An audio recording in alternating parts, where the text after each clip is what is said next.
आणि सुरुवातीलाच बातमी अधिवेशनासंदर्भात पावसाळी अधिवेशनाचा आजचा तिसरा दिवस आहे आणि आजच्या तिसऱ्या दिवशी विरोधक शेतकरी प्रश्नावरून आक्रमक होण्याची दाट शक्यता आहे। तर आजच्या तिसऱ्या दिवशी विरोधक शेतकरी प्रश्नावर आक्रमक होणार आहेत। पहिले 2 दिवस पार पडले। या पहिल्या 2 दिवसांमध्ये विरोधकांनी पायऱ्यांवर आंदोलन केलं होतं।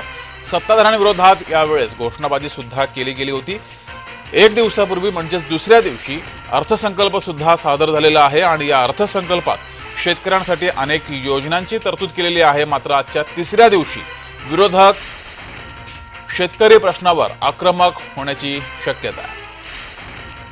तर अधिवेशनाचा आजचा तिसरा दिवस आहे। आज तिसऱ्या दिवसाचं कामकाज सुरू होईल। मात्र आजच्या तिसऱ्या दिवशी विरोधक शेतकरी प्रश्नावर आक्रमक होण्याची शक्यता आहे। दुसऱ्या दिवशी विधानसभेमध्ये पुणे पोरशा अपघात आणि पुण्यातील ड्रग्ज प्रकरण यावरती विरोधकांनी आक्रमक होत काही प्रश्न हे उपस्थित केले होते।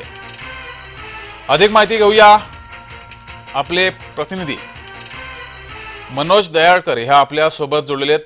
मनोज, आज तिसरा दिवस आहे आणि आजच्या तिसऱ्या दिवशी विरोधक शेतकऱ्यांच्या प्रश्नांसंदर्भात आक्रमक होण्याची शक्यता आहे। नक्कीच जगदीश, आपण बघितलं पावसाळी अधिवेशनाला सुरुवात झालेली आहे आणि आजचा हा तिसरा दिवस आहे पावसाळी अधिवेशनाचा आणि तिसऱ्या दिवशी देखील आपण बघितलं विरोधक हे आक्रमक होऊ शकतात।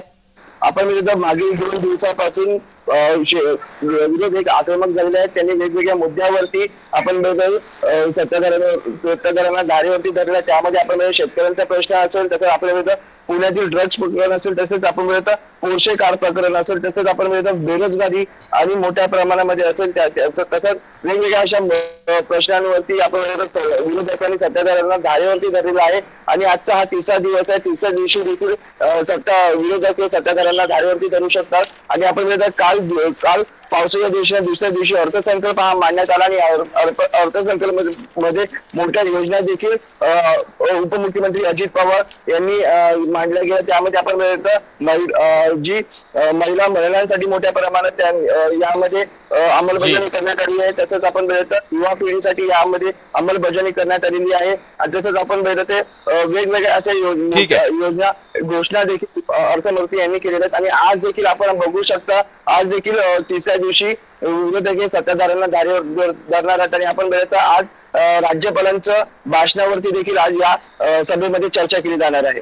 जगदीश, मनोज, तुम्ही असेच जोडले गेले राहा। आणखी एका बातमीवर तुमच्याकडून माहिती हवी आहे।